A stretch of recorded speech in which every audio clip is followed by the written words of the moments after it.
One of the best examples of humble, down-to-earth success comes from bodybuilder Chris Bumstead, a 6-time Mr. Olympia who's been called the Arnold Schwarzenegger of today's generation. Chris is especially notable for his discipline, but also his down-to-earth attitude. Do you think you're an odd person to become a world champion? I think so. I don't know if everyone. I think so. You think that's yeah, okay? I think you're a fucking weird guy to be a world champion. I totally agree. So today we're breaking down 4 lessons from Chris on how to develop this humble confidence and work ethic, and how mastering it can make you not only a more likable and respected person, but also more likely to actually achieve your goals. And 6-time Olympia champion, Chris Bumstead. Good stuff, man. Chris Bumstead, welcome to the show. Yes, sir. Good stuff. Although Chris is a big, tough-looking guy, the first thing we should learn from him is he has the humility to show his weaknesses. Most people, especially on social media, only show the highlight reel of their life. Yet Chris is comfortable sharing everything. He says part of this came from internalizing that those around you want to help you. Men who feel like they have to provide and like the world is on their shoulders, they don't understand that like their wife and their family wants to help them. Like they might not make it easier, but like they'll get under that weight with you and they'll hold that with you, and it's not a burden to them. Because I always felt like asking for help would make me a burden.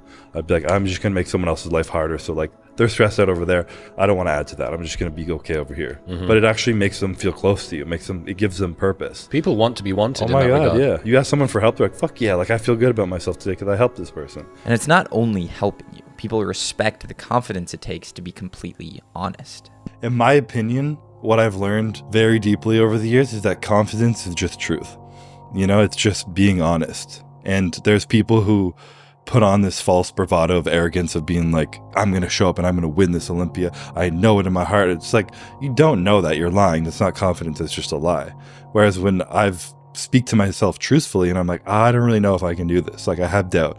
I have fear. I just wanted X, Y, and Z. And I'm like being honest. To me, that exemplifies real, true confidence. The truth is, a lot more people can resonate with a guy who felt awkward growing up, or was nervous the first time he went to the gym, or consistently battles with self-doubt, than some guy who says he's been a stud his entire life. But the key here is Chris doesn't let that awkwardness or insecurities stop him from doing what he needs to do. He says you want to feel your emotions, share them, but not let them control your life. Gratitude helps you build this humility too, but we'll talk about that in lesson 3. One of the best examples of Chris's mindset is shown in this clip with another lifter, David Lade. It's a combined muscle. Why are you so small? Too late? That's about right. Why'd you stop? Because we have like all these other sets. I have to save my fuel. That's not how working out works. What? You don't save your fuel. But then you're just gonna be exhausted. How are you gonna make any progress if you're not taking anything close to failure?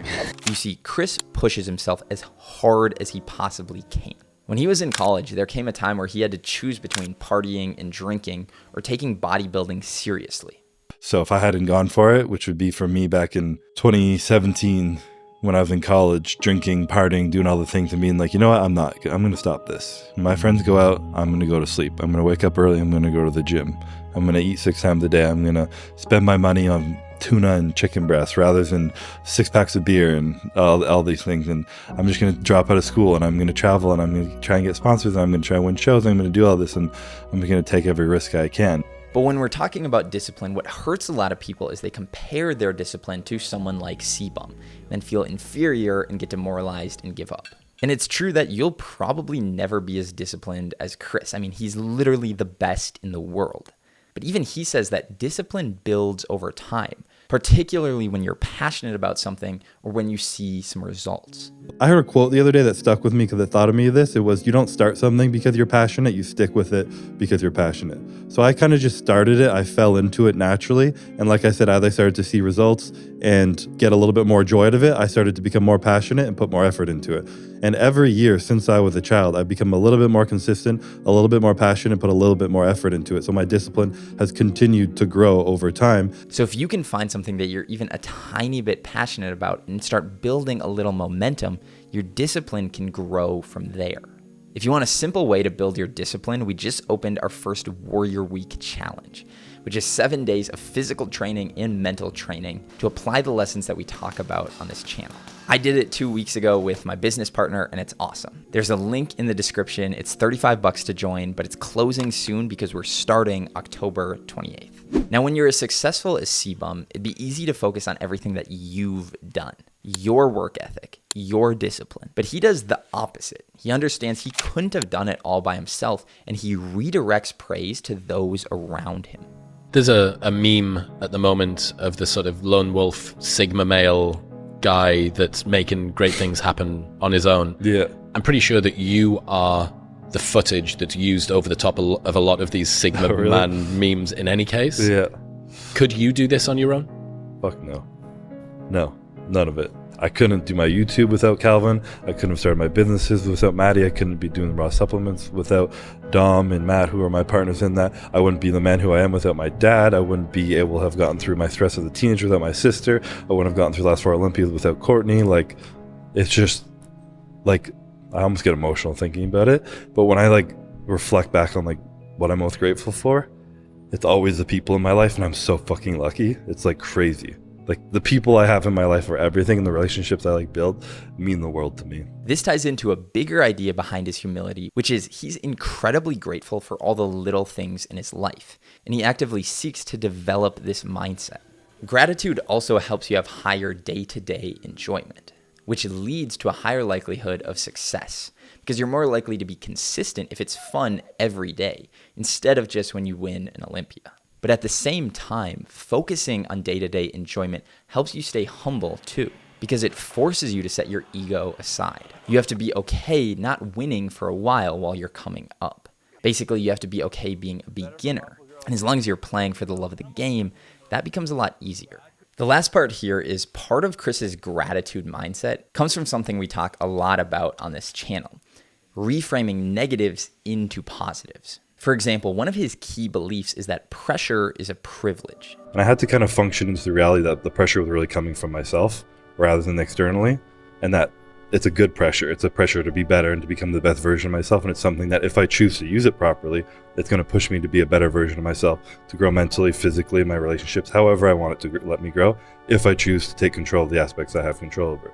So in essence, the more pressure you have on you, and if you take it as a privilege, it's a choice to put your perception of the privilege rather than a burden. And by taking the power back in that choice, it pushes you in a direction of being better rather than holding you back. Meaning when he's stressed out about performing well at a show, the only reason for that is because he has the privilege to be in a position where it makes sense to worry about something like that. Or in this clip, he expresses a similar idea about fear. I would say when I start to feel fear about something now, I turn it into excitement. Because in the past, when I've started to feel fear, it's because something big that I've worked hard for that's really important to me has started to come creeping up closer.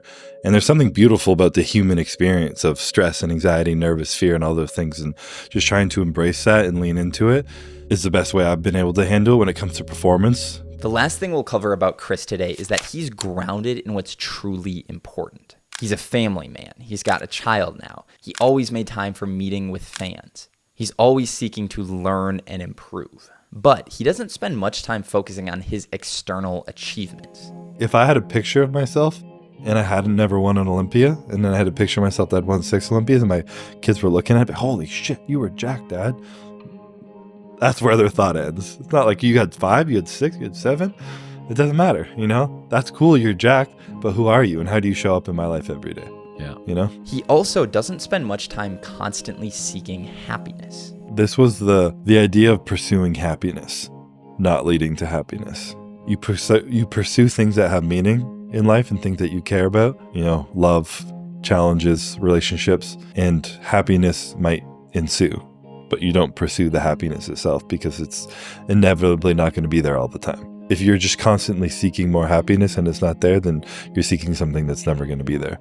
But if you're able to just stick in what you're doing right now, and in those hard times, believing they're going to lead to good times, it just creates a lot less friction in your life, you know? And I think whenever we're going through a hard time, we just want it to end. But it's those moments that allow us to appreciate the good ones. Although it might seem counterintuitive, constantly seeking happiness can lead to a lack of consistency because you're constantly jumping around from thing to thing based on whatever will make you happiest right then. Instead, Chris focuses on long-term fulfillment, which means he's okay having a bad day every once in a while, as long as over the long term, he's on the right path. The last thing I'll leave you with is this. I've tried to like talk in ways where I don't have doubt. I've tried to everything, and there's always just lingering doubt in my mind of being like, well, fuck, what if you don't? What if you can't? And it's just the truth of my mind. And regardless of that, over the past 5 years, I've still been able to perform, progress, and be the best in the world with that on my mind.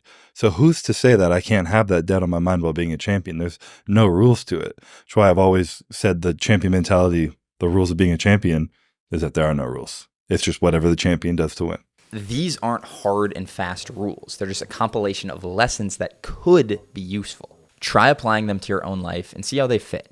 Not all of them will work, but some will, and then you can improve from there. So those are the 4 lessons from Chris. I'll see you next time.